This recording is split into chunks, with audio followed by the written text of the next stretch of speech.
Hey, welcome to this little chat. I'm Mark Postles, and I wanted to look at educating your practice members and in the context of the importance of reframing their viewpoint on chiropractic. And has to be done immediately. This has to be done before they get care. By the way, there's a worksheet that we're giving out on this, and if you want a copy of it and you don't have it right now, just comment worksheet below and we'll make sure you get it. So when it comes to educating your practice members, many chiropractors make the mistake of waiting until they've begun care to then do some sort of healthcare class or an education process. It sounds logical, but it's a mistake because it is actually a bait and switch. In other words, they come in for one thing, short-term relief or easing of some sort of problem, and we accept them into care on that basis. And then we try and convert them into a different viewpoint, a different paradigm.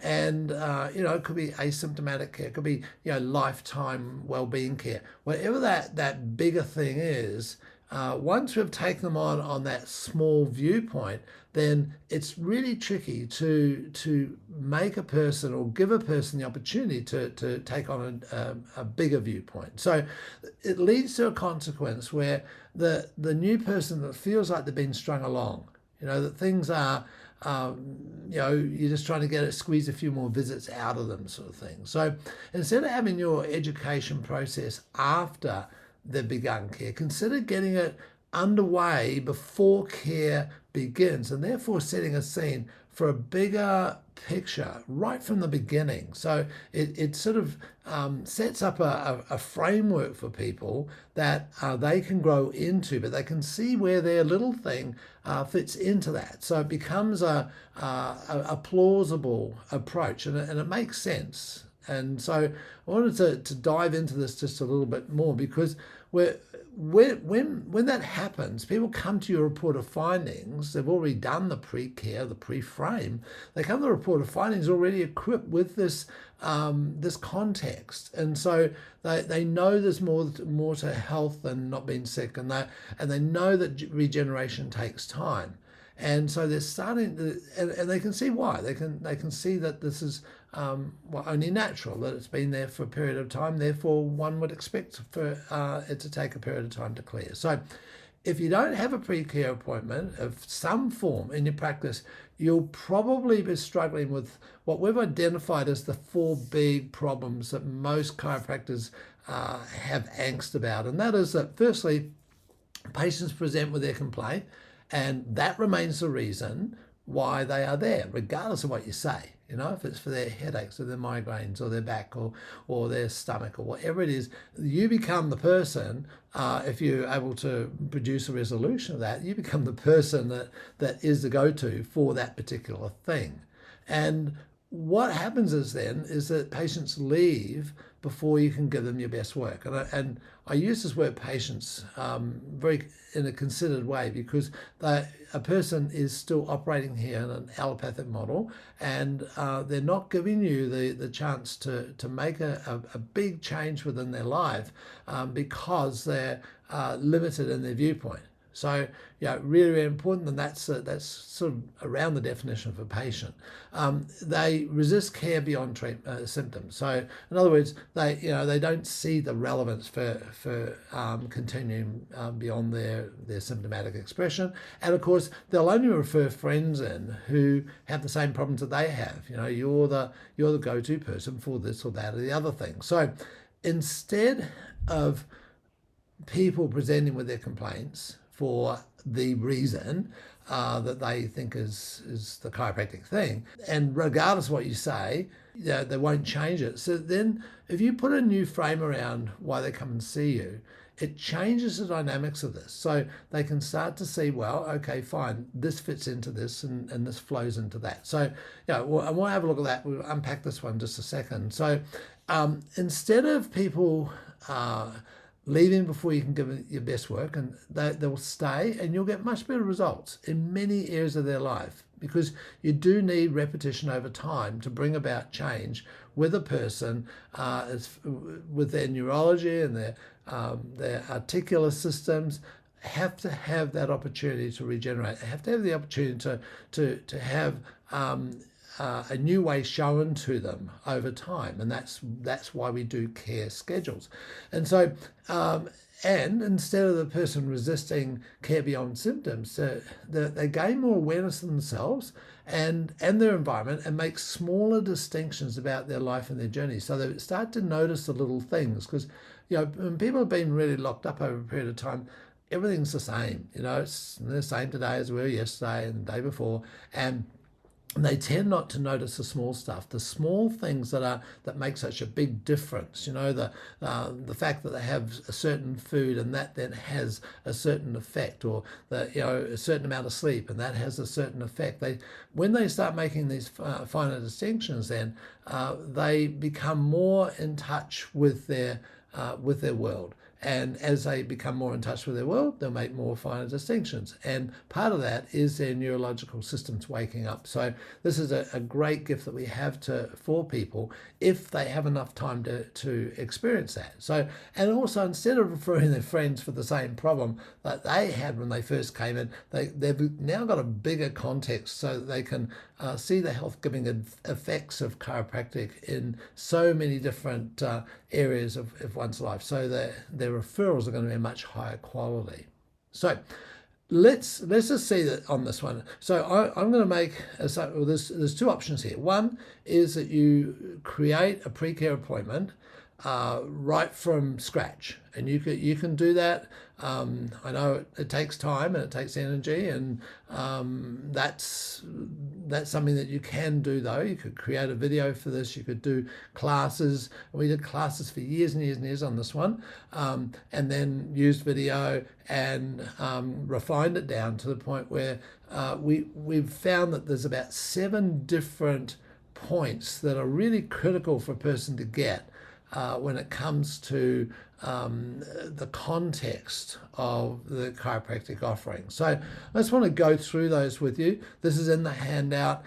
So now we have this model of a journey, and the journey relative to the pre-care appointment is covered within either a talk or within a video. So in our case, we have the pre-care appointment video, and we want to find out from them after that what comprehension they have from it. So the comprehension comes in is tested at about 6 visits. So if you can look at that in terms of a couple of weeks, maybe 3 weeks after their initial pre-care appointment, is when you want to find out how much they're getting from it. So we've got here these questions, and so the first one's being, well, what are the 3 stressors, right? So we're looking at this one here, and we're wanting them to get that there's physical, there's chemical, and there's mental, emotional. So those are the 3 stressors that if people realize that, then they have a much greater ability to regulate their life. And they start to see where these irritations, these stressors, and therefore maybe the resulting issues, subluxations, and so forth are coming from. So that's number 1. Make sure that the 3 stressors are identified. The second one being, what's the relationship between the stressors and the resistance, right? So the stressors for causing the body to have to resist, and if the resistance is low, then obviously it's not going to be able to withstand the stressors. So they need to understand that sometimes there's a moderation of stressors that's required to deal with a lowered resistance, and then our job as chiropractors is to remove the interferences to allow resistance to increase. So quite a simple formula, but many people don't get it from that position. They see that the stressor is the big boogeyman, so to speak, and that's they're not taking into account their levels of resistance, and so it's very externally focused rather than recognizing the internal dynamics of resistance. So that then is the second phenomena. The third phenomena here is what's the goal of relief care. So people come in for relief care thinking that it's health care. And it's not. It's simply to get a person above the line so that they don't have the symptoms that are going on below the line. And this is their education has been one of you when you have a problem you go and seek relief. So this is the dynamic of relief care. The fourth area then is to look at, okay, is it true? And this is a sort of a trick question, but it really does test the depth of their knowledge. Is it true that above this symptom line is a healthy state, and below it is sick, right? So in other words, that if they're above the line, they don't have symptoms. If they're above their line, they are not sick. And so, there's a lot of confusion around what is sick, and they'll often say, well, I've got a temperature and I've got runny nose and so forth, therefore I'm sick. But in fact, that could be a very high state of function of the human being. And if we can start to reframe these, it sets them into confusion, because they're now what was previously sick is now considered to be, by our model, something that's a health expression. So and this leads to conversations within the practice relative to this. So that's a misunderstanding that we'd love to be able to nail. Another one is, well, what's the goal of the stabilization care? Well, what is it there, and why is it important? Well, then as compared to relief, then stabilization is one of stabilizing the situation, allowing a person to be more balanced, allowing them to integrate at a lower level, but still not get above this symptom line, get above the resolution of symptoms, and get into a state where the stability is maintaining them at a high level. So to bring that into their understanding as a distinction with the next area, which is regenerative care. So, what is regenerative care? So this is where people get to understand that regeneration takes time over and repetition over that time. And so the chiropractic contribution there is to allow them to regenerate at higher and higher levels as their body and all their faculties start to improve and function better there. So this is about they start to realize this, because they realize that then the degeneration that's been taking place has been over time, and that will influence through to here. And that's why we have unwinding. That's why we have old things coming to the surface as they start to experience that regenerative phase. If they just go through stabilization, chances are they won't get much of that being stimulated. And if we're pre-framing it at this level, then they're starting to realize that, hey, as I can go into these upper levels and clear out stuff that's been hiding underneath there for a long period of time. So, and the last one, obviously, is the optimization. So we ask the question is, what's the goal of optimization care? And the goal of optimization care, obviously, is to allow a person to continuously improve their expression of their life and their realization of their life's journey and their mission. So, that's high level stuff, but it's giving people a chance right from the beginning then to have a look at these phenomena and see where they sit with relationship to that. So that's those are the 7 points, and they're really important to address and to make sure that they're dealt with as soon as the person comes into practice, rather than after they've started getting change and getting results, when then it's cemented in that this is what chiropractic is about. So if you're frustrated about your practice members not getting the chiropractic message, and if your practice members don't stay beyond their symptoms disappearing, then, despite everything you're doing education-wise, then look at getting a PCA going. Now, you can either